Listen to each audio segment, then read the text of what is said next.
জি ma'am. আচ্ছা, সবাই attend করছো?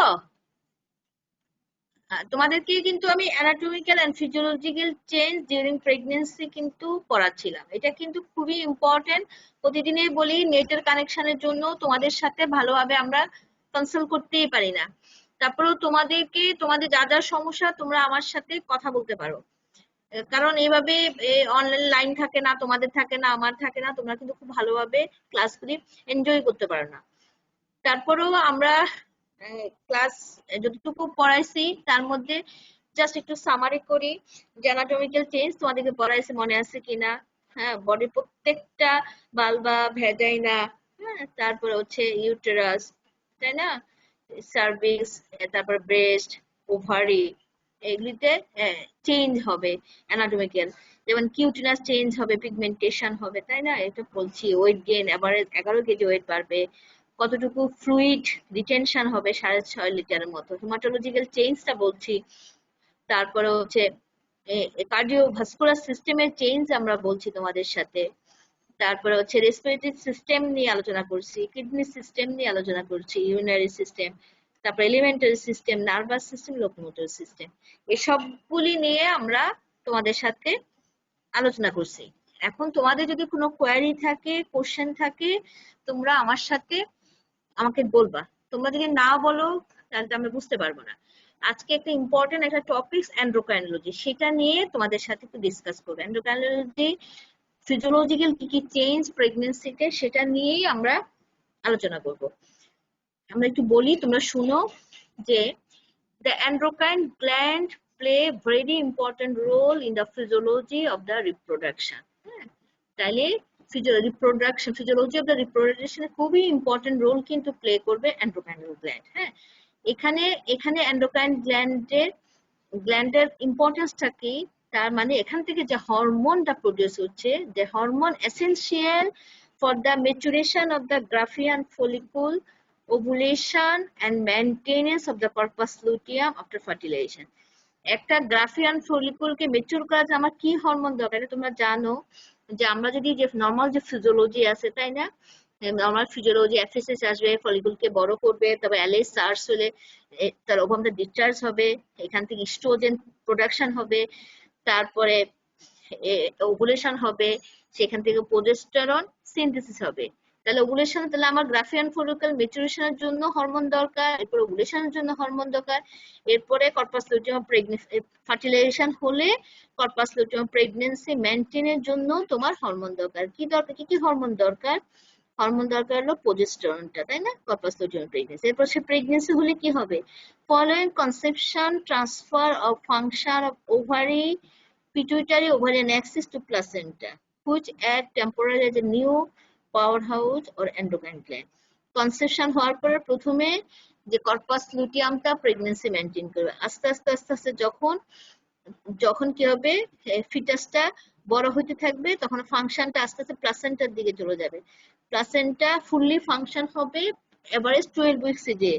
এই প্লাসেন্টাই তখন একটা টেম্পোরারি এন্ডোক্রাইন গ্ল্যান্ড হিসাবে কাজ করবে প্রেগন্যান্সিতে। ঠিক আছে?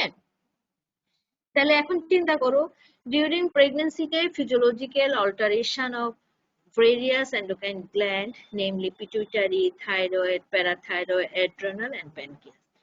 তাহলে তোমার হচ্ছে এন্ডোক্রাইন, সব প্রেগন্যান্সিতে যতগুলি আমাদের বডিতে এন্ডোক্রাইন গ্ল্যান্ড আছে সবগুলিরই কিন্তু ফিজিওলজিক্যাল চেঞ্জ হচ্ছে। যেমন pituitary gland, thyroid, parathyroid, adrenal, pancreas, সবগুলিরই কিন্তু চেঞ্জ হচ্ছে। তার মানে আর কোথাও কোথাও এন্ডোক্রাইন দরকার, যেমন লিভার, যখন তার লিভার পেন উঠে তখন কি হয়, অক্সিটোসিন রিলিজ হয় কোথা থেকে? পোস্টেরিয়র পিটুইটারি অক্সিটোসিন রিলিজ হয়, সেটা কি করে, ইউটেরাসকে কন্ট্রাক্ট করে, না, আপার সেগমেন্টকে কন্ট্রাক্ট করে, লোয়ার সেগমেন্টকে ডাইলেট করে। তার আগে কি হবে, ইস্ট্রোজেনকে স্টিমুলেট করবে, ইস্ট্রোজেন বেড়ে যাবে, তারপরে তোমার লেবার পেন স্টার্ট হবে। তাহলে লেবারের জন্য কিন্তু আমার এন্ডোক্রাইন কন্ট্রোল লাগবে। এরপর ডেলিভারির পরে কি হলো, হ্যাঁ, hormone influence during period necessary for maintenance of lactation. ল্যাকটেশনের জন্য কিন্তু আমার বিভিন্ন ধরনের হরমোনাল ইনফ্লুয়েন্স লাগে। তাহলে পুরা প্রেগন্যান্সি পিরিয়ড, প্রেগন্যান্সি মানে কি, পুরা রিপ্রোডাকশনের যে ফিজিওলজি, সেইখানে পুরাটার মধ্যে আমার এন্ডোক্রাইন গ্ল্যান্ডের ইম্পর্টেন্স আছে। এখন আসো প্রথম চিন্তা করো, প্রথম শুরু হলো আর্লি প্রেগনেন্সি নিয়ে। আর্লি প্রেগনেন্সি কি হচ্ছে? Maintenance of early pregnancy. The hormone essential for follicular maturation are mainly FSH and small portion of LH. আমরা তোমাদেরকে বলছি যে প্রথমে ফলিকুল ম্যাচুরেশন জন্য কোন হরমোন দরকার? এফএসএস। এফএসএস কোথা থেকে আসছে? প্রথম চিন্তা করো, হাইপোথ্যালামাস থেকে রিলিজিং ফ্যাক্টর আসতেছে, সেইটা কাজ করবে কার উপর? অ্যান্টেরিয়র পিটুইটারির উপর, তাই না? অ্যান্টেরিয়র পিটুইটারি থেকে এফএসএস সিনথেসিস, এফএসএস কি করে? ফলিকুলকে ম্যাচুরেশন করবে। ঠিক আছে, যখন ম্যাচুরেশন করবে ফলিকুল থেকে কি হবে? ইস্ট্রোজেন আসা শুরু হবে। For continued FSS activity oestrogen is necessary. তাহলে ওই ফলিকুল থেকে ইস্ট্রোজেন আসা শুরু হবে, তাই না? যত ফলিকুল ম্যাচুরেট করবে আর ওখান থেকে ইস্ট্রোজেন প্রোডাকশন শুরু হবে। Under the influence of FSH, about 20 Graafian follicles develop synchronously. এই এফএসএস এর জন্য প্রতি মাসে একটা ওভারি থেকে অ্যাবাউট 20টা গ্রাফিয়ান ফলিকুল কিন্তু একই সাথে ডেভেলপ করবে, কিন্তু তার মধ্যে একটাই মাত্র, only one, there will be ovulate, usually একটা মাত্র ওভুলেট হবে। তাহলে এফএসএস কি করবে? ফলিকুল গুলিকে মেচুর করবে। ফলিকুল যখন ফুললি মেচুর, এখান থেকে ইস্ট্রোজেন আসা শুরু হবে। যখন ফুললি মেচুর হয়ে যাবে তখন ইস্ট্রোজেন দেখে তখন এফএসএস মনে করবে যে হ্যাঁ, সে এখন পুরাপুরি মেচুর হয়ে গেছে, আমার আর এফএসএস এর দরকার নেই। তখন এই পজিটিভ ফিডব্যাক, এটাকে বলা হয় পজিটিভ ফিডব্যাক মেকানিজমের কারণে এফএসএস আসা বন্ধ হয়ে যাবে। আর এতগুলি গ্রাফিয়ান ফলিকুল থেকে একটাই ফলিকুল ফুললি মেচুর হবে, একটাই সেকেন্ডারি ওসাইট হবে, সেকেন্ডারি ফলিকুল হবে, এটা ওভুলেট হবে। সেটা ওভুলেশন হলো। ওভুলেশনের পরে কি হলো? ওভুলেশন হলো, ডিমটা ডিসচার্জ করে বের হয়ে গেল, বাকি থাকলো কি? খোসাটা। খোসাটার নাম কি? Corpus luteum. The follicle is change to corpus luteum. তখন এই কর্পাস লুটিয়াম কি করবে? কর্পাস লুটিয়াম লুটিনাইজড হলো, সেখানে দুই রকম সেল থাকে, একটা গ্রানুলোসার সেল, একটা থিকার সেল থাকে। তখন এটা যে লুটিনাইজড হলো, সেখান থেকে প্রোজেস্টেরন সিনথেসিস হবে। যদি তোমার ওভুলেশন না হয় তাহলে কিন্তু প্রোজেস্টেরন সিনথেসিস হবে না, এটা কিন্তু মনে রাখতে হবে। অ্যানওভুলেটরি সাইকেলে প্রোজেস্টেরন ডেফিসিয়েন্সি, খালি ইস্ট্রোজেনে থাকবে, কিন্তু যখনই তোমার ওভুলেশন হবে তখন প্রোজেস্টেরন সিনথেসিস হবে। প্রোজেস্টেরন আসবে আর কিছু স্ট্রাডিওল, হ্যাঁ স্ট্রাডিওল হয়, স্ট্রাডিওলটা কিন্তু লুটিনাইজড গ্রানুলোসার সেল বা থিকার সেল থেকে আসতেছে, আর কিছু থিকার সেল থেকে অ্যান্ড্রোস্টেনোজেন, মানে হচ্ছে তোমার অ্যান্ড্রোজেন প্রোডাকশন হবে, কিন্তু মেইন হচ্ছে progesterone. Then function of the corpus luteum is essential to maintain the early pregnancy. যখন সে কর্পাস লুটিয়াম প্রেগন্যান্সি হচ্ছে তখন তখন প্রেগন্যান্সিকে মেনটেন করে কি? Corpus luteum. কিভাবে? Corpus luteum secrete about 40 milligram of progesterone a day. প্রতিদিন প্রায় 40 মিলিগ্রাম মতো প্রোজেস্টেরন এটা সিনথেসিস করতেছে কর্পাস লুটিয়াম। ঠিক আছে, এই এই প্রোজেস্টেরনটা প্রেগন্যান্সিকে মেনটেন করবে। এরপর 7 দিনের দিন কি হলো? এটা ইমপ্ল্যান্ট করলো না, এন্ডোমেট্রিয়াম যেটা ডিসিডুয়াটা ইমপ্ল্যান্ট করলো। ইমপ্ল্যান্ট করার সাথে ঢুকে গেল, হ্যাঁ, যেটা জাইগোটা ঢুকে গেল, করার পরে ওখানে কি হলো? কোরিয়ন আর অ্যামনিয়ন, তাই না? কোরিয়নের দুটো লেয়ার থেকে, বাইরে সিনসাইটোপ্লাস্ট, ভিতরেটা সাইটোটোপ্লাস্ট। তখন কি হলো? এই সিনসাইটোপ যখন যেদিন থেকে ইমপ্ল্যান্ট করবে সেদিনই সবার আগে সিনসাইটোপ্লাস্ট ভিতরে যে প্রাইমারি ভিলাইটা তৈরি হচ্ছে, primary villi, secondary villi, tertiary villi, তারপর প্লাসেন্টা। প্রথমে প্রাইমারি ভিলাই, প্রাইমারি ভিলাই লেয়ারটা হচ্ছে বাইরেতে সিনসাইটোটোপ্লাস্ট, ভিতরটা হলো সাইটোটোপ্লাস্ট।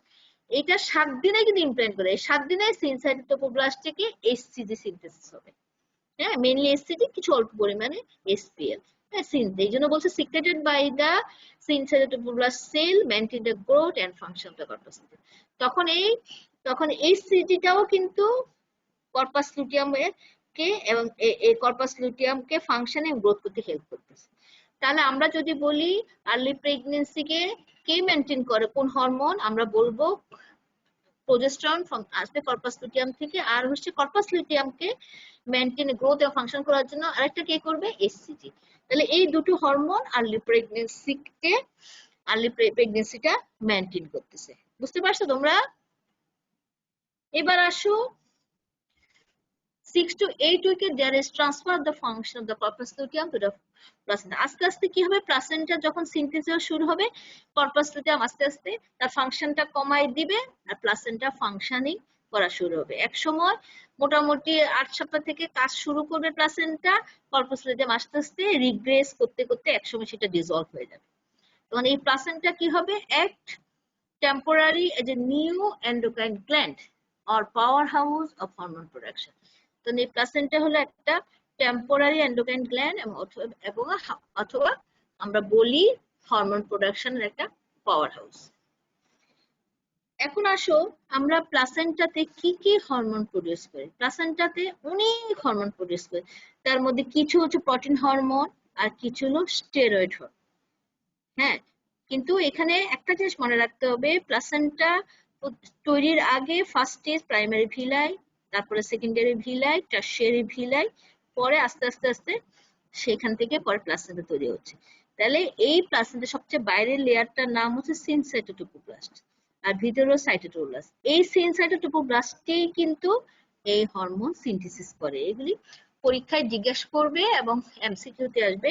সিনসাইটোটোকোপ্লাস্টই হচ্ছে principal site for protein and steroid hormone in pregnancy. তাহলে এখন আমরা আসো কি কি হরমোন প্রডিউস করে। কিছু হরমোন আছে হাইপোথ্যালামাস লাইক রিলিজিং হরমোনের মতো কিছু হরমোন প্রডিউস করবে, আর কিছু আছে আমার স্টেরয়েড হরমোন। তো হাইপোথ্যালামাস রিলিজিং হরমোনের মতো কি কি হরমোন থাকে, যেমন corticotropin releasing hormone, gonadotropin releasing hormone, thyrotropin releasing hormone, growth hormone releasing hormone. এইগুলি কিন্তু হাইপোথ্যালামাস থেকে মানে hypothalamus like releasing hormone placenta থেকে আসছে। হ্যাঁ, এটা কথা রিলিজিং হরমোন। এছাড়া আমাদের প্রোটিন হরমোন কি কি আসছে যেটা অ্যান্টেরিয়র পিটুইটারি থেকে আসতেছে, মনে করো এসিটিএস অ্যাডেনোকর্টিকোট্রপিন হরমোন আসতে পারে, এইচসিজি আসতে পারে, হিউম্যান কোরিওনিক থাইরোট্রপিন আসতে পারে, হিউম্যান প্লাসেন্টাল ল্যাক্টোজেন। এই চারটা পিটুইটারি লাইক হরমোন, এগুলি প্রোটিন হরমোন, এগুলি প্লাসেন্টা থেকে আসতেছে। এবং এগুলি ক্যারেক্টার আমরা একটু পরে বলবো, অ্যান্টেরিয়র পিটুইটারি কোন কোন হরমোনের সাথে সেটা কি জানি বলে আইডেন্টিক্যাল, সেটা আমরা বলবো। এগুলি হচ্ছে প্রোটিন হরমোন।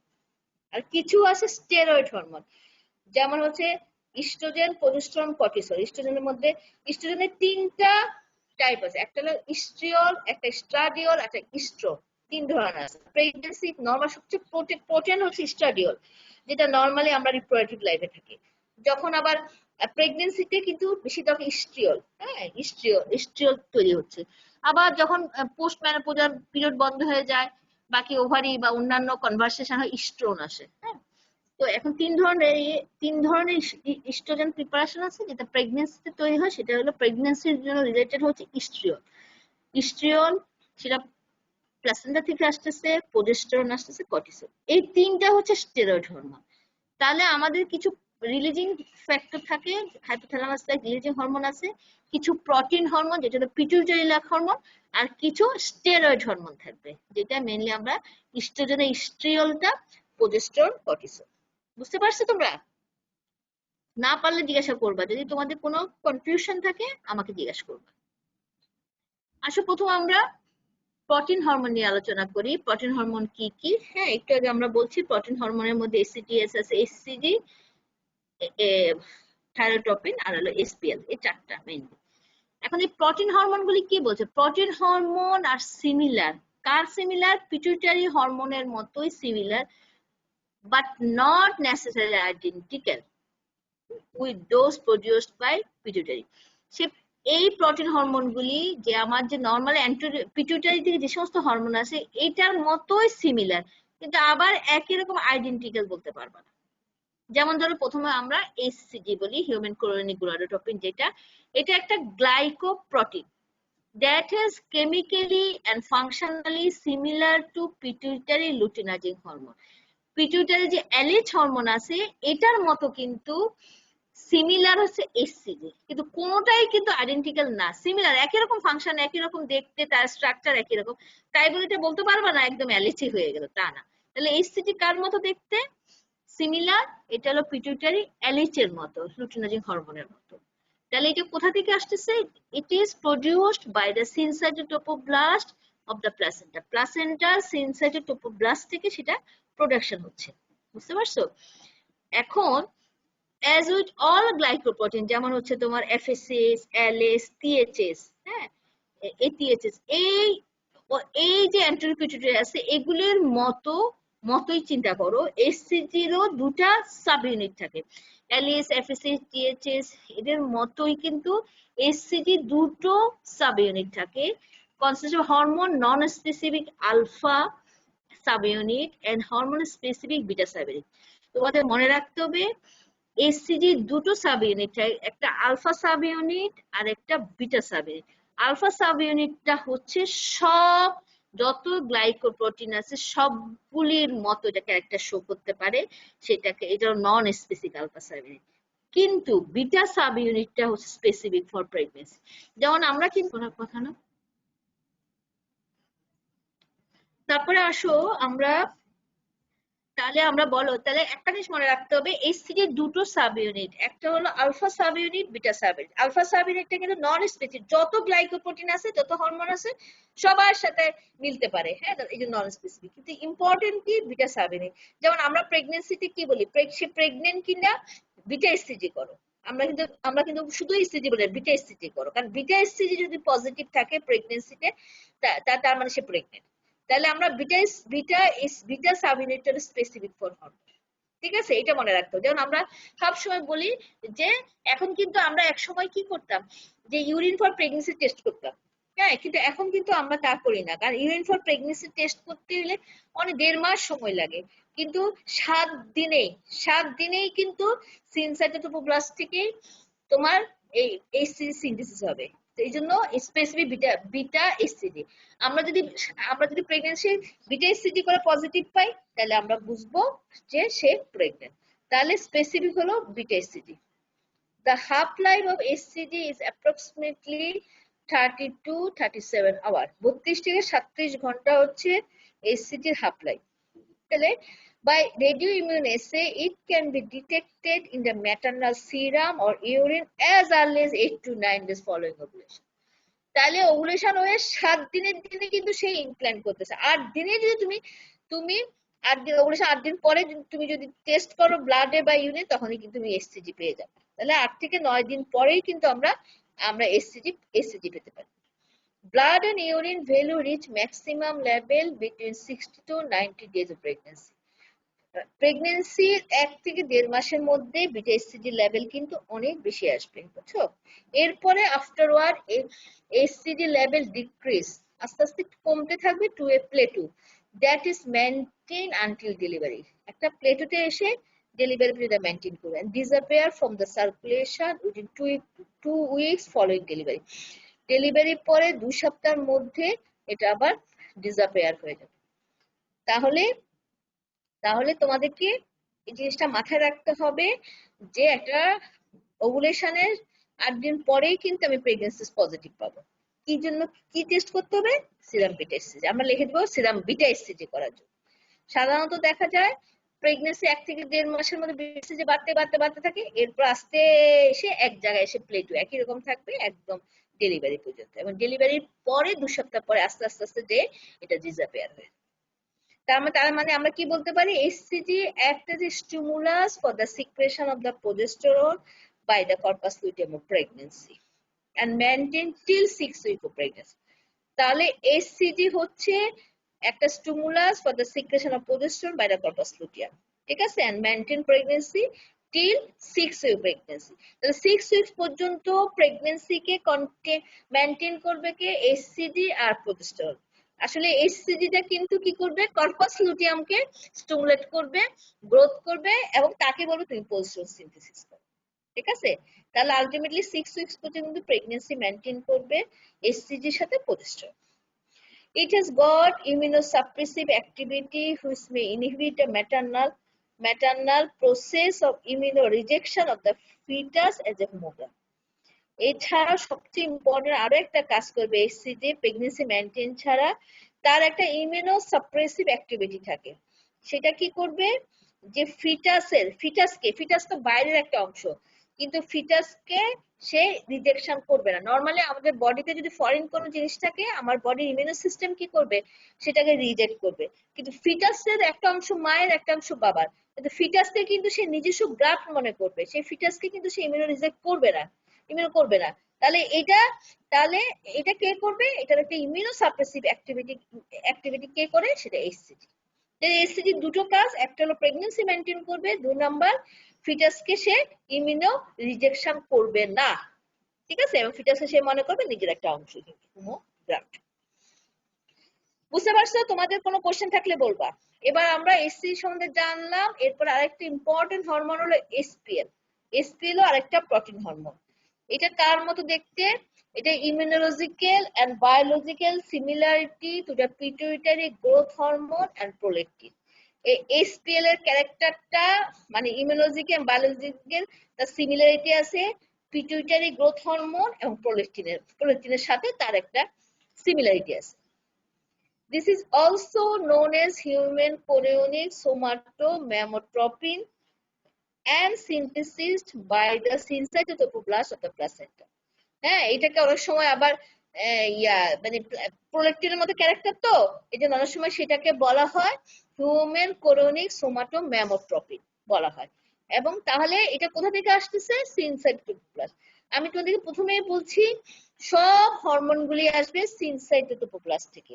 তাহলে আমার প্রোটিন হরমোনের মধ্যে একটা পড়লাম এসসিজি, এখন হলো এসপিএল হিউম্যান প্লাসেন্টাল ল্যাক্টোজেন। সেটা কার মতো ক্যারেক্টারটা?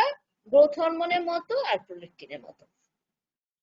এখন এটাকে আমরা কখন দেখি? সাধারণত এসপিএল ম্যাটারনাল সিরামে আসে ফার্স্ট ডিটেক্টেড হয় 5th উইকে। 5th উইক প্রেগন্যান্সিতে এটা প্রথম আসবে, আস্তে আস্তে বাড়তে থাকবে কতদিন পর্যন্ত? 24 to 28 উইক এটা পিক লেভেলে চলে যাবে। এবং এটা আবার ডিসঅ্যাপিয়ার কখন হবে? ডিসঅ্যাপিয়ার হবে কখন বলো? Disappear so rapidly from the serum and urine after delivery of the placenta. Placenta delivery করার সাথে সাথে 6 ঘন্টার মধ্যে আস্তে আস্তে বডি থেকে ডিসঅ্যাপিয়ার হয়ে যাবে এবং can not be detected in the serum after the first postpartum day. Delivery 24 ঘন্টা পরে এটা আর টোটালি পাওয়া যায় না। তাহলে এটা 6 উইক থেকে শুরু হবে, 24 থেকে 28 সপ্তাহের মধ্যে এটা পিকে যাবে এবং ডেলিভারির পরে এটা ডিসঅ্যাপিয়ার হয়ে যাবে 24 ঘন্টা পরে টোটালি আর পাওয়া যাবে। যদি এটার ইম্পর্টেন্স থাকে, এটা বিশাল বড় একটা ইম্পর্টেন্স আছে। SPL antagonise insulin action. সে কি করবে? মায়ের বডিতে ইনসুলিনকে কাজ করতে দেবে না। তাতে কি হয়? মায়ের বডিতে যখন গ্লুকোজ থাকে সেটাকে কাজ করে কে? সেটাকে নিউট্রালাইজ করে বা কে করে? ইনসুলিন। হ্যাঁ, এখন যদি কি করবে? সেই ইনসুলিনকে কাজ করতে দেয় না, ইনসুলিনকে অ্যান্টাগোনাইজ করে। তার মানে বডিতে বেশি বেশি গ্লুকোজ থাকে, গ্লুকোজ মায়ের শরীর থেকে ডিফিউশনের মাধ্যমে বাচ্চার বডিতে যাবে। সেখানে ইনসুলিন যদি কাজে করে ফেলে গ্লুকোজকে, তাহলে মায়ের বডিতে ইউটিলাইজেশন হয়ে যাবে, তাহলে বাচ্চার বডিতে কিভাবে যাবে? এই জন্য এসপিএল এর কাজ কি?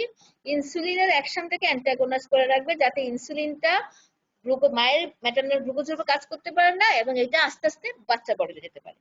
কিন্তু তাতে আরেকটু ক্ষতিও আছে। কি ক্ষতিটা বলি? High level of maternal insulin, ইনসুলিনটা বেড়ে যাচ্ছে, তাই না? হেলস প্রোটিন সিনথেসিস, তখন সেই ইনসুলিনকে তোমার কি হবে? এই ম্যাটারনাল ইনসুলিনটা প্রোটিন সিনথেসিস করতেছে। তার মানে এক্সেস যে মানে তোমার গ্লুকোজ থাকলো সেটা থেকে এটাকে প্রোটিন সিনথেসিস করতেছে। এছাড়া আরো কি করতেছে? লাইপোলাইসিস, ফ্যাটটাকে লাইপোলাইসিস করতেছে, প্রোটিওলাইসিস করতেছে, ফ্যাটটাকে ভাঙতেছে and promote transfer of glucose and amino acid to the fetus. এই যখন ইনসুলিনটা কাজ করতে গ্লুকোজকে অ্যান্টাগোনাইজ করা লাগলো, তখন হাই ইনসুলিনটা কি করবে? গ্লুকোজ থেকে ট্রান্সফার করে সেটাকে প্রোটিন সিনথেসিস করবে। এছাড়া মায়ের বডি থেকে লাইপোলাইসিস, প্রোটিওলাইসিস সব করে গ্লুকোজ অ্যামাইনো অ্যাসিড সেটা কি করে? বাচ্চার বডিতে দেবে। তাতে মায়ের কি সমস্যাটা হবে? 24 থেকে 28 সপ্তাহে যখন এসপিএল বেড়ে যায়, সে যদি ইনসুলিনকে কাজ করতে না দেয়, তাহলে মায়ের বডিতে কি হবে? মায়ের বডিতে তখন ব্লাড সুগার বেড়ে যাবে এবং তখন মায়ের কি হতে পারে? ডায়াবেটিস হতে পারে। তখন সেটাকে আমরা বলি জেস্টেশনাল ডায়াবেটিস মেলাইটাস বা জিডিএম। তাহলে এই জন্য আমরা বলি জিডিএম কখন ডেভেলপ করে? সেকেন্ড টাইমেস্টার 24 থেকে 28 24 সপ্তাহ পরে মায়ের বডি কোনো মায়ের বডিতে জিডিএম ডেভেলপ করতে পারে। কেন হচ্ছে? ওই যে এসপিএল এর জন্য। কিন্তু এই জিডিএমটা আবার ডেলিভারির পরে আবার নরমাল হয়ে যাবে। তাহলে আমরা কিন্তু এই জন্য আমরা প্রত্যেকটা প্রেগনেন্ট পেশেন্টকে আমরা স্ক্রিনিং করতে বলি না যে তার ডায়াবেটিস আছে কিনা। কখন করতে বলবো? সেকেন্ড টাইমেস্টারে 24 থেকে 28 এর মধ্যে। কারণ তখনই হ্যাঁ, বুঝতে পারছো আমার কথা? 24 থেকে 28 সপ্তাহের মধ্যে তখন আমরা তখনই 24 থেকে 28 সপ্তাহের মধ্যে। Any question? তোমাদের কথা শোনা যাচ্ছে? স্টুডেন্ট বুঝতে পারছো? জি ম্যাম। হ্যাঁ, তাহলে ম্যাম আর একটু বললে ভালো হতো। হ্যাঁ, আবার বলবো? জি ম্যাম। আচ্ছা আচ্ছা, তাহলে আমরা এসসিজি টা বুঝতে পারছো তোমরা? SCG, SPL. এসপিএল আমরা বলছি প্রোটিন হরমোন দুটো, একটা হচ্ছে এসসিজি আর একটা হলো এসপিএল। ইম্পর্টেন্ট, হ্যাঁ, এসসিজি আর এই দুটো বেশি ইম্পর্টেন্ট। এসসিজি আমরা কি বলছি, এটা কার মতো, সিমিলারলি গ্লাইকোপ্রোটিন লুটিনাজিং হরমোনের মতো, তাই না? সেটা সাইটোটোব্লাস্ট থেকে হচ্ছে ডেলিভারি, তোমার সরি প্রেগন্যান্সি ওভুলেশনের 8 দিন পরেই কিন্তু আমরা পজিটিভ পাচ্ছি। এটা বুঝতে পারছো? যার জন্য আমরা সেই প্রেগন্যান্সিকে মেনটেন করে দুটো হরমোন, একটা হলো এসসিজি আর একটা হচ্ছে কি প্রজেস্টেরন। প্রজেস্টেরন কোথা থেকে আসে? Corpus luteum. এই এসসিজি আর প্রজেস্টেরনকে, এসসিজি দা কর্পাস লুটিয়ামকে গ্রোথে এবং মেনটেন করতে হেল্প করে, যাতে সে প্রজেস্টেরন সিনথেসিস করতে পারে। এই দুটো মিলে কি করে? প্রেগন্যান্সিকে মেনটেন করে। এছাড়া এসসিজির ভালো একটা ফাংশন আছে, সেটা ইমিউনো রিজেকশন করে না, ফিটাসকে সে নিজের অংশ মনে করে এটাকে রিজেকশন করতে দেয় না, তার একটা ইমিউনো সাপ্রেসিভ অ্যাক্টিভিটি আছে। এরপরে আরেকটা বলছি আমরা এসপিএল। এসপিএল টা দেখতে গ্রোথ হরমোনের মতো, প্রোলাকটিন হরমোনের মতো। সেটা সাধারণত 6 উইকস থেকে বাড়া শুরু হবে এবং 24 থেকে 28 সপ্তাহ যেটা পিকে চলে যাবে। হ্যাঁ, পিকে চলে যাবে, এটা সেন্সাইটোরাসে আসছে। কিন্তু সেটা মেইন কারণ কি? সেটার কারণ হচ্ছে সেটা ইনসুলিনকে কাজ করতে দেবে না, ইনসুলিনকে অ্যান্টাগোনাইজ করে রাখবে, অ্যান্টাগোনাইজ করে রাখবে। তাতে সুবিধা কি? এই হাই ইনসুলিনটা কি করবে তখন? গ্লুকোজের সাথে সাথে প্রোটিন সিনথেসিস করবে, লাইপোলাইসিস করবে, প্রোটিওলাইসিস করে ফিটাসের মধ্যে গ্লুকোজ অ্যামাইনো অ্যাসিড ফিটাসকে ট্রান্সফার করবে। কিন্তু তাতে মায়ের কি অসুবিধা হলো? যদি ইনসুলিন কাজ করতে যাবে না, মায়ের শরীরে গ্লুকোজ বেড়ে যাবে না? এই জন্য তখন মায়ের শরীরে গ্লুকোজের লেভেল বেড়ে যাবে, তখনই তার জিডিএম হচ্ছে। এই জন্য আমরা প্রত্যেকটা প্রেগনেন্ট লেডিকে বলি সেকেন্ড ট্রাইমেস্টারে একটা গ্লুকোজ স্ক্রিনিং টেস্ট করার জন্য তার ডায়াবেটিস আছে কিনা। কেন আমরা সেকেন্ড ট্রাইমেস্টারে বললাম? 24 থেকে 28 সপ্তাহের মধ্যে এসপিএল বেড়ে যাবে। এই এসপিএল এর জন্য ইনসুলিনকে অ্যান্টাগোনাইজ করবে, ইনসুলিনকে কাজ করতে দেবে না, বডিতে গ্লুকোজ বেড়ে যাবে, সে কারণে পেশেন্টের ডায়াবেটিস বেড়ে যাবে। সেটাকে বলা হয় জিডিএম বা জেস্টেশনাল ডায়াবেটিস মেলাইটাস। এবং ডেলিভারির পরে বলছে 24 ঘন্টার মধ্যে প্লাসেন্টা যখন চলে যাবে, তখন মায়ের বডি থেকে যখন এসপিএল চলে যাবে, তখন আবার রোগী ডায়াবেটিস ভালো হয়ে যাবে। সেটা হচ্ছে এই জিডিএম এর কারণ কি? এসপিএল এর জন্য। বুঝতে পারছো এবার এসপিএল এর কাজ কি? জি ম্যাম।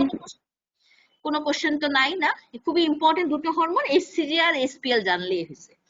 একটা হলো জিডিএম এর কারণ, হ্যাঁ, এটা তো তোমাদেরকে যদি বলি আমরা কেন জিডিএম হচ্ছে প্রেগন্যান্সিতে, তখন তোমরা বলবা, তোমাদেরকে যদি বলি ফার্স্ট ট্রাইমেস্টারে একটা রোগীর আমি ব্লাড সুগার করলাম, তার এই ব্লাড সুগার বেশি, কি কারণ? তখন তোমরা বলবো তার নিশ্চয়ই আগের থেকে ডায়াবেটিস ছিল সেই কারণে।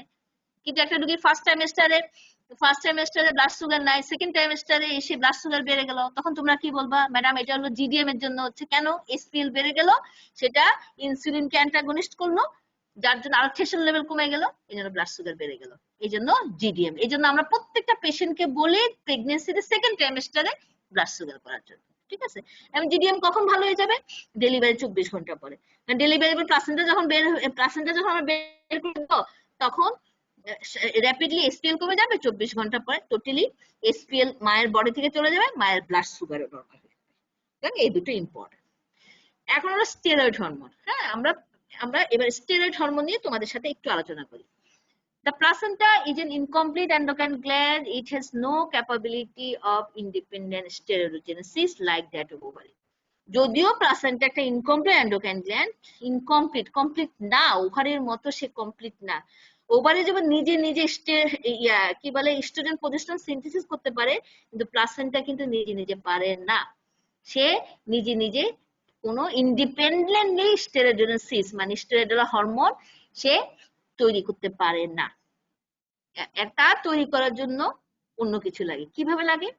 ফর স্টেরয়েডোজেনেসিস জন্য it depends on the precursor derived mainly from the fetus and partly from the maternal source. তার এই ইস্ট্রোজেন প্রোজেস্টেরন সিনথেসিসের জন্য মানে স্টেরয়েডাল হরমোনই তো আমরা বললাম ইস্ট্রোজেন প্রোজেস্টেরন, এই সিনথেসিসের জন্য ফিটাসের প্রিকশন লাগবে, ফিটাসেরও লাগবে এবং মায়েরও সোর্স লাগবে। ফিটাসে গেলে ফিটাসের অ্যাড্রেনাল গ্ল্যান্ড দরকার, ফিটাসে অ্যাড্রেনাল গ্ল্যান্ড দরকার, and the placenta contain the complementary enzyme system.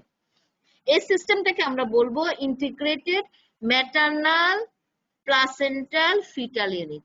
তার মানে প্লাসেন্টা মাঝখানে রাখো, তার মায়েরও সোর্স দরকার, ফিটাসেরও সোর্স দরকার। এই দোনো সোর্সের মাধ্যমে প্লাসেন্টা স্টেরয়েড হরমোন সিনথেসিস করবে, সে ইন্ডিভিজুয়ালি পারবে না ওভারের। তাহলে কিভাবে করি? আমরা একটা কথা বলছি, মেজর ইস্ট্রোজেন কোনটা? ইস্ট্রিয়ল। হ্যাঁ, আমরা বলছি যে ইস্ট্রোজেনের তিনটা সোর্স থাকে, একটা ইস্ট্রিয়ল, একটা ইস্ট্রাডিওল। ইস্ট্রাডিওল হচ্ছে যেটা ওভারের থেকে সিনথেসিস হয়, সেটা ইস্ট্রাডিওল, যেটা আমাদের রিপ্রোডাক্টিভ লাইফে আমাদের প্রয়োজন। আর প্রেগনেন্সির জন্য প্লাসেন্টা থেকে যে হরমোনটা সিনথেসিস ইস্ট্রোজেন, সেই ফর্মটার নাম হচ্ছে ইস্ট্রিয়ল।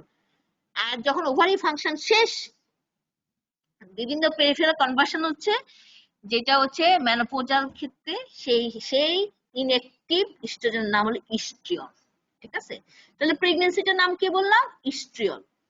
সেটা কখন থেকে প্লাসেন্টা সিনথেসিস করবে? প্রথমে ফার্স্ট ডিটেক্টেড হবে 9 উইকে। 9 উইক থেকে শুরু হবে, আস্তে আস্তে বাড়তে বাড়তে, এটা বাড়তেই থাকবে, একদম টার্ম পর্যন্ত কিন্তু বাড়তে থাকবে ইস্ট্রোজেন। এই বেশি ইস্ট্রোজেনে কিন্তু পরবর্তীকালে পোস্টেরিয়র পিটুইটারিকে স্টিমুলেট করে অক্সিটোসিন রিলিজ করতেছে। তাহলে প্রেগন্যান্সি 9 উইক থেকে শুরু হবে, এই একটা হরমোন কন্টিনিউয়াস বাড়তে থাকবে টার্ম পর্যন্ত।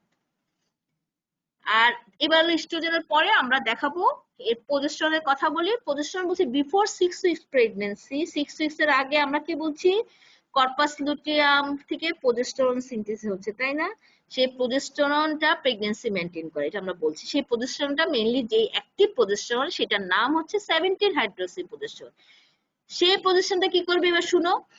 তাহলে প্রথমে হচ্ছে ফলোইং দ্য ডেভেলপড ট্রোপোপ্লাস্ট, তাহলে জাইগোট হলো, জাইগোট থেকে 2 সেল, 4 সেল, 6 সেল, 8 সেল, সেরকম যেন ট্রোপোপ্লাস্ট তৈরি হচ্ছে, তাই না? আস্তে আস্তে জাইগোট এগারে ট্রোপোপ্লাস্ট তৈরি হচ্ছে। এই ট্রোপোপ্লাস্ট যখন তৈরি হবে, তাও যে ইয়ে হলো, 7 দিন ইমপ্ল্যান্ট হলো, ওই ট্রোপোপ্লাস্ট তৈরি হলো, তাই না? ট্রোপোপ্লাস্ট তৈরি হলো। The progesterone is synthesis and secreted increased amount from the placenta. আস্তে আস্তে কর্পাস লুটিয়াম যখন ডিগ্রেস করে চলে যাবে, তখন এই প্লাসেন্টা থেকে তখন প্রজেস্টেরন সিনথেসিস হবে। তাহলে এখন দেখো, বলছি যে যখন ট্রোপোপ্লাস্ট তৈরি হলো, তখন দুটো লেয়ার, বাইরেটা সিনসাইটোটোপ্লাস্ট আর ভিতরটা হলো সাইটোটোপ্লাস্ট। তখন কি হচ্ছে? তখন এই প্রজেস্টেরন সিনথেসিস হচ্ছে, তাই না? তো এখন প্রিকোশনটা কি? Precaution from the fetal origin are not necessary as estrogen production. প্রজেস্টেরনের জন্য আমার প্রিকোশন দরকার নেই, ইস্ট্রোজেনের জন্য দরকার। Placenta can utilize cholesterol as a precursor derived from the mother for the production of pregnenolone, মানে প্রজেস্টেরনের আগের অংশ, and ultimately progesterone. দেখো আমি আগে ছবিটা দেখে বুঝতে পারবা। এটা দেখো, এটা খুবই ইম্পর্টেন্ট, তাই তোমরা বুঝতে পারবে। আমরা কি বলছি? ম্যাটারনাল, প্লাসেন্টাল, ফিটাল একটা সাব ইউনিট। প্লাসেন্টা ইন্ডিভিজুয়ালি ওভারির মতো ইস্ট্রোজেন প্রজেস্টেরন সিনথেসিস করতে পারে না, তার জন্য প্রিকশন লাগবে ম্যাটারনাল অংশ, ফিটাল অংশ। এখন শুরু করো কিভাবে ওরা প্লাসেন্টা থেকে ফর্মেশন হচ্ছে। ম্যাটারনালের প্রথম দরকার কোলেস্টেরল। মায়ের বডিতে যে কোলেস্টেরল আছে, সেটা হলো অথবা লো ডেন্সিটি লাইপোপ্রোটিন, যেটা কোলেস্টেরল থাকে, সেখান থেকে প্রজেস্টেরনের প্রিকশন, যেটা প্রথম যে ধাপ, প্রেগনিনন তৈরি হচ্ছে। প্রেগনিনন, সেই প্রেগনিননটা কি করলো? মায়ের বডি থেকে সেটা প্লাসেন্টাতে চলে গেল। প্লাসেন্টাতে যে সেটা সেটা কি হলো? সেখান থেকে সেটা কনভার্সন হয়ে প্রজেস্টেরন তৈরি হলো। বুঝতে পারছো? দেখো তোমার প্রজেস্টেরন তৈরি হলো, তোমরা ছবিটা দেখতে পাচ্ছ যে প্রজেস্টেরন তৈরি, প্রেগনিনন থেকে প্রজেস্টেরন হলো। কিন্তু সেই তার প্রেগনিননের প্রিকশন হলো কোলেস্টেরল। কোলেস্টেরলটা কোত্থেকে আসতেছে? ম্যাটারনাল সোর্স থেকে আসতেছে। এই এই প্রেগনিনন হলো। হ্যাঁ, দেখো ফিটাল সোর্সে কিন্তু, ফিটালও কিন্তু কোলেস্টেরল থেকে, ফিটাসের যে কোলেস্টেরল সেটা অ্যাড্রেনাল গ্ল্যান্ড, ফিটালের যে অ্যাড্রেনাল গ্ল্যান্ড, সেখান থেকে কোলেস্টেরল থেকে কনভার্ট হয়ে প্রেগনিনন হচ্ছে, হয়ে ফিটাসের কি হচ্ছে? ফিটাসের প্রেগনিননটা কি করবে? ফিটাসের লিভার অথবা অ্যাড্রেনাল, দুই জায়গায় যে প্রেগনিনন থেকে ট্রান্সফার হচ্ছে ঢ্যাস, মানে ডাইহাইড্রো ইপিএন্ডোস্টেরিন সালফেট, ঢ্যাস তৈরি হচ্ছে লিভার এবং দুই জায়গায় ফিটাসের। সেটা এই ঢ্যাসটা তৈরি হয়ে লিভারে এসে কি করলো? সেটা কনভার্ট হবে 16 আলফা হাইড্রোক্সি ঢ্যাস। হ্যাঁ, এই তৈরি হলো। যখন 16 হাইড্রোক্সি ঢ্যাস তৈরি হলো, এটা ফিটাস থেকে আবার ঘুরে এসে মায়ের প্লাসেন্টাতে গেল। প্লাসেন্টা থেকে তারপরে 16 আলফা হাইড্রোক্সি ঢ্যাস থেকে ডাইহাইড্রো ইপিএনস্টোরিন থেকে ইস্ট্রিয়ল, মানে ইস্ট্রোজেন তৈরি। এই ইস্ট্রোজেন তখন আবার ফিটাসে দরকার লাগলে ফিটাসে যাবে, মায়ের দরকার লাগলে মায়ের যাবে। ইজ ইট ক্লিয়ার তোমাদের কাছে? এটাতে কথা বলো আমার সাথে। বুঝতে পারছো স্টুডেন্ট? স্টুডেন্ট তোমরা কি এটা বুঝতে পারছো? Biosynthesis of steroid hormone ma'am আবার শুনতে একটু পাচ্ছ? বলেন। ম্যাম আবার একটু বলেন। আচ্ছা বলছি আবার। তাহলে আমরা কি বলছি, প্লাসেন্টাটা একটা টেম্পোরারি এন্ডোক্রাইন গ্ল্যান্ড, কিন্তু বাট নট ইট কমপ্লিট। কারণ প্লাসেন্টা থেকে যে স্টেরয়েড হরমোন মানে ইস্ট্রোজেন প্রোজেস্টেরনের সিনথেসিস হচ্ছে ওভারি থেকে ইন্ডিভিজুয়ালি সিনথেসিস করতে পারে, কিন্তু প্লাসেন্টা পারে না। তার জন্য ম্যাটারনাল এবং ফিটাল তার একটা সাপোর্ট লাগবে। এই জন্য ইউনিটটাকে বলা হয় ম্যাটারনাল প্লাসেন্টাল ফিটাল ইউনিট। তাহলে কিভাবে প্লাসেন্টা থেকে ইস্ট্রোজেন প্রোজেস্টেরন সিনথেসিস হয়? বলছে মায়ের যে কোলেস্টেরল থাকে, কোলেস্টেরল মানে এলডিএল থাকে লো ডেন্সিটি লেভেল, সেখান থেকে প্রেগনিলন তৈরি হয়। সেটা আবার মায়ের থেকে সরাসরি প্লাসেন্টা চলে গেল, প্লাসেন্টা যে সেখান থেকে সরাসরি প্রোজেস্টেরন তৈরি করতে পারে, প্রোজেস্টেরন তৈরি হলো। কিন্তু ইস্ট্রোজেন তৈরির জন্য অন্যরকম। ইস্ট্রোজেন তৈরির জন্য কি দরকার এখন? তাহলে তোমার কি প্রোজেস্টেরন তৈরির জন্য আমার কি হলো? মায়ের সোর্স লাগলো, এলডিএল লাগলো। এলডিএলটা এসে এলডিএল থেকে প্রেগনিলন তৈরি হলো, অথবা এলডিএল সরাসরি প্লাসেন্টাতে যে সেখানে প্রেগনিলন তৈরি হলো, প্রেগনিলন থেকে প্রোজেস্টেরন হলো। এইবার দেখো তুমি ফিটাসে কি কাহিনী। ফিটাসের যে কোলেস্টেরল আছে এলডিএল, সেটা অ্যাড্রেনাল গ্ল্যান্ডে যায় আবার প্রেগনিলন। তার মানে ইস্ট্রোজেনের আগে প্রজেস্টেরন হচ্ছে, প্রজেস্টেরনের প্রিকসর হচ্ছে প্রেগনিলন। প্রেগনিলন কোথা থেকে আসে? এলডিএল থেকে। এলডিএল এলডিএলটা কোথেকে আসবে? কোলেস্টেরলটা মায়ের থেকেও আসতে পারে, ফিটাস থেকেও আসতে পারে। দুইটার এলডিএল এনে প্রেগনিলন তৈরি হচ্ছে। এই প্রেগনিলন কি করবে? শুনতে পাচ্ছ তোমরা আমার কথা? জি ম্যাম। জি ম্যাম। তাহলে হচ্ছে, তাহলে দেখো ফিটাসে কি করলো, আমরা তো মায়েরটা জানলাম। ফিটাসে যে অ্যাড্রেনাল গ্ল্যান্ড আছে সেখানে ওই কোলেস্টেরল থেকে প্রেগনিলন তৈরি হলো।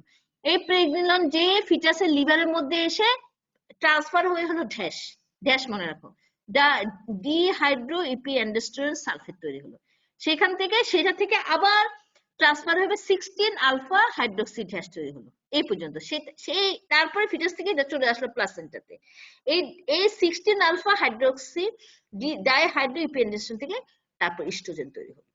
সেই প্রেগন্যান্সির ইস্ট্রোজেনের ফর্মটার নাম কি? ইস্ট্রিওল তৈরি হলো। তারপরে সে এই ইস্ট্রিওল মায়ের বডিতে যে কাজ করবে, মায়ের পোস্টেরিয়র পিটুইটারি যখন ডেলিভারির কাছাকাছি আসবে তখন পোস্টেরিয়র পিটুইটারিকে স্টিমুলেট করবে, করে সেখান থেকে ইস্ট্রোজেন তৈরি করবে। ইস্ট্রোজেন তৈরি, সরি, অক্সিটোসিন তৈরি করে সেই সেই লেবার পেন শুরু হবে। বুঝতে পারছো এবার? আসো তাহলে আমরা তাহলে আমরা যদি এখন বলি কথাটা, তাহলে আমার স্টেরয়েড হরমোনের ফাংশন কি? মেইন দুটো বলছি, তাই না? ইস্ট্রোজেন আর progesterone. Both estrogen and progesterone together play critical role in the maintenance of pregnancy. Pregnancy মেইনটেনের জন্য আমার ইস্ট্রোজেন প্রোজেস্টেরন দুটো নেড়েই দরকার। It is indeed difficult to single out the function of the one from the other. আমি কিন্তু আলাদাভাবে খুব এটা বলতে পারবো না যে আমার এই ইস্ট্রোজেনের কাজ কি, প্রোজেস্টেরনের কাজ। ইস্ট্রোজেন কাজ করার জন্য প্রোজেস্টেরনকেও সঙ্গে নিবে, প্রোজেস্টেরন কাজ করার জন্য ইস্ট্রোজেনকে সঙ্গে নিবে। একজন আরেকজনকে ছাড়া কাজ করা যাবে না। তারপরেও যদি আমরা আলাদা করি, ইস্ট্রোজেন মেইনলি কি করে? Hypertrophy, hyperplasia of the uterine myometrium, একটু আগে কিন্তু আমরা বলছি, and increasing capacity and blood flow of the uterus.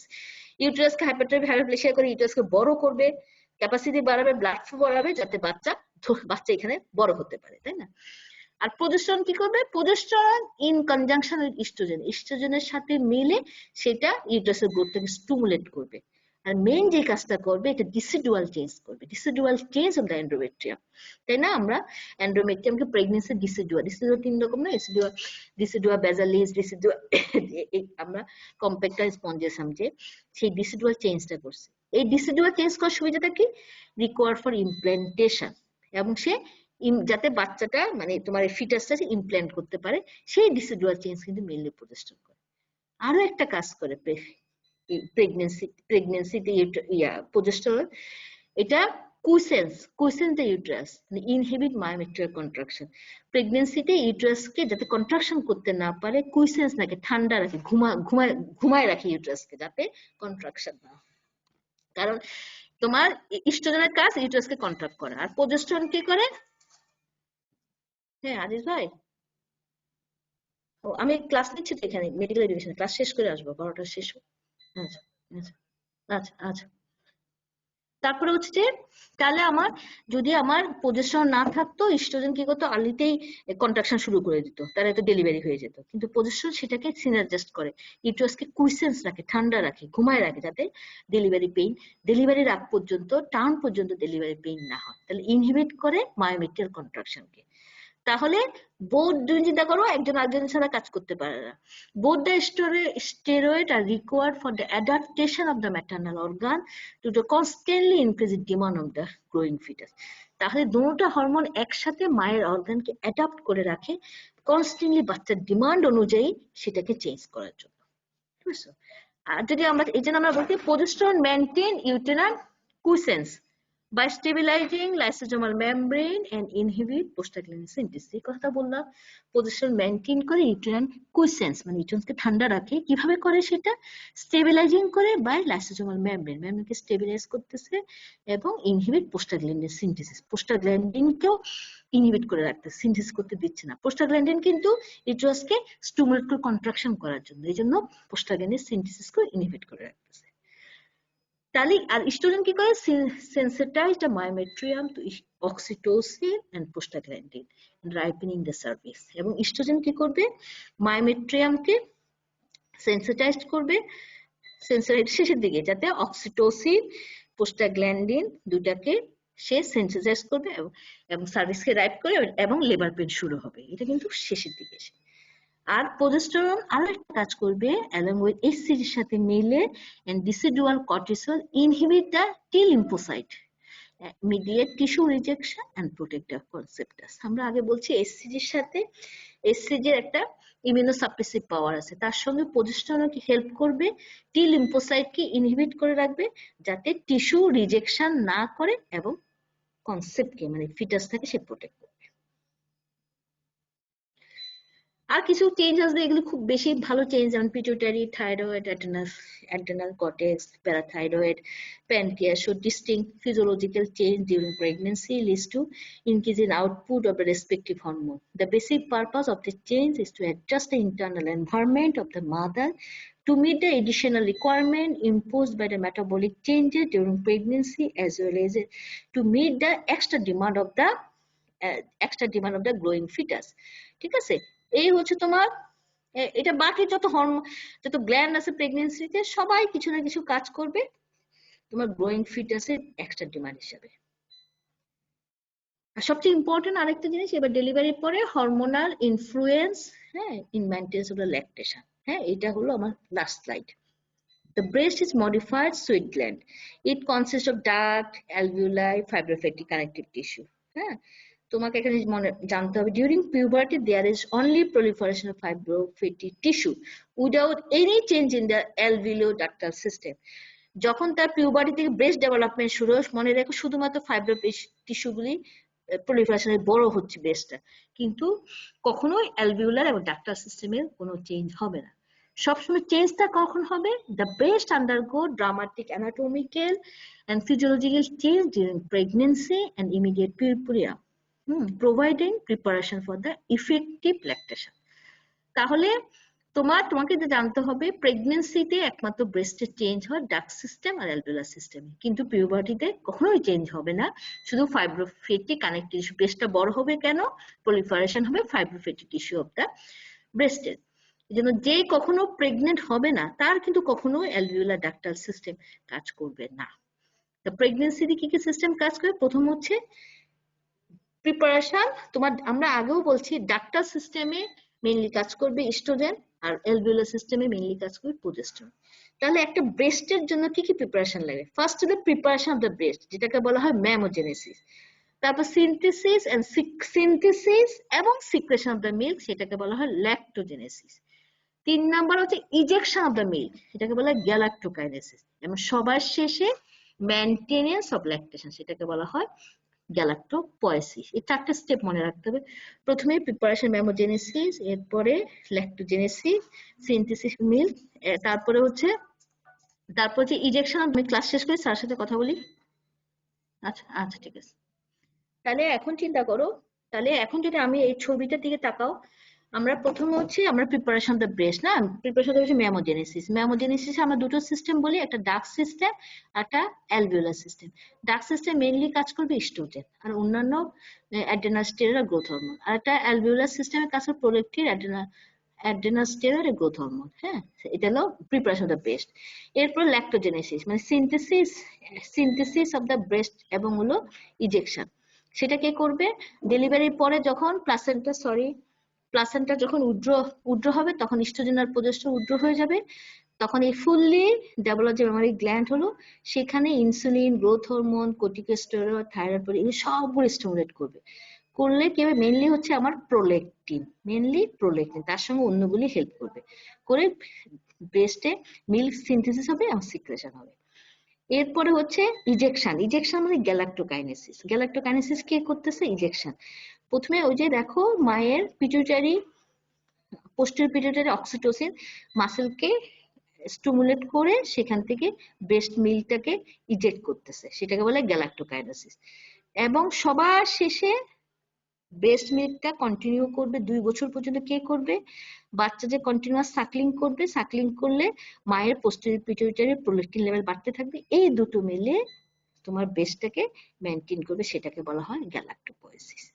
তাহলে এই 4টা জিনিস মনে রাখতে হবে: ম্যামোজেনেসিস, ল্যাক্টোজেনেসিস, গ্যালাক্টোকাইনেসিস এবং গ্যালাক্টোপোয়েসিস। এই হচ্ছে তোমাদের শেষ। কোনো কোশ্চেন থাকলে বলো।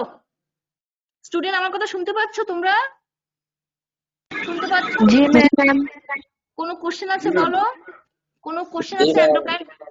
হ্যাঁ, তোমরা বুঝতে পারছো ব্রেস্টের কথা, ব্রেস্টের ইয়েটা টপিকসটা বুঝতে পারছো? ব্রেস্টের কিভাবে থাকবে ম্যামোজেনেসিস, প্রিপারেশন অফ দ্য ব্রেস্ট, ল্যাক্টোজেনেসিস, গ্যালাক্টোকাইনেসিস, গ্যালাক্টোপোয়েসিস। এই জন্য আমরা বলি যে কোনো পেশেন্ট প্রেগনেন্ট হলে একমাত্র তার অ্যালভিওলার ডাক্টাল সিস্টেমটা ডেভেলপ হবে। যে কখনো প্রেগনেন্ট হয় নাই তার কোনোদিন অ্যালভিওলার ডাক্টাল সিস্টেম ডেভেলপ হবে না। সবচেয়ে বেশি ডেভেলপ কখন বোঝা যাবে? আমরা প্রাইমিতে। এরপর সে যতবারে প্রেগনেন্সি জাস্ট এটা হাইপারট্রফি বড় হবে, কিন্তু মেইন চেঞ্জটা হবে কিন্তু প্রাইমিতে। তাহলে তোমাদের কিন্তু আমি নর্মাল অ্যানাটমি এবং ফিজিওলজিক্যাল চেঞ্জ আজকে শেষ করে দিলাম। হ্যাঁ, নেক্সট ক্লাসে কি পড়াবো? কোনো কোশ্চেন আছে তোমাদের? বুঝতে পারছো কিনা, কোথাও কোনো কোশ্চেন আছে কিনা সেটা আমাকে বলবা। কোনো কোশ্চেন আছে তোমাদের? কোনো কোশ্চেন? নেক্সট ক্লাস কি পড়তে চাও বলো? কোনো কি টপিকস পড়তে চাও? কোন টপিকস পড়তে চাও তোমরা? নেক্সট ক্লাসে কি পড়তে চাও তোমরা? কিছু পড়তে চাও? ম্যাম ওভুলেশন, মেনস্ট্রুয়েশন এই টাইপের টপিক গুলো। ওভুলেশন এটা তো এগুলি পড়তে চাও? এগুলি তো ফিজিওলজি পড়তে চাও? জি ম্যাম।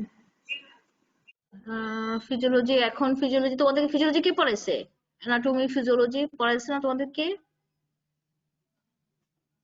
আচ্ছা ঠিক আছে, দেখি তোমার ম্যাডামের সাথে আমরা কথা বলি আর এর মধ্যে কোনো কোশ্চেন আছে কিনা। হ্যাঁ, তোমরা আমার কোশ্চেন না থাকলে আজকে এই পর্যন্ত। আমার আবার 12টা একটা ক্লাস আছে। ঠিক আছে, আমি তোমাদের ম্যাডামের সাথে আলাপ করে নেক্সট ক্লাস কি সোমবার না?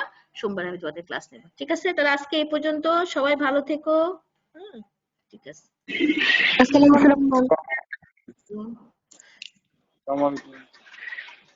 আসসালামু আলাইকুম ম্যাম।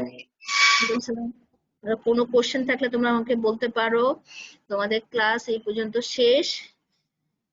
ফিজিওলজি দেখি আমরা পরের ক্লাসে আমি তোমার শাকিলা ম্যাডামের সাথে কথা বলবো যে কোন ক্লাসটা বলবো। আর এর মধ্যে যদি কোনো ক্লাস বা কোনো কোশ্চেন থাকলে বলতে পারো আমাকে। হ্যাঁ, আমরা দেখি ওনার সাথে কথা বলবো। ঠিক আছে।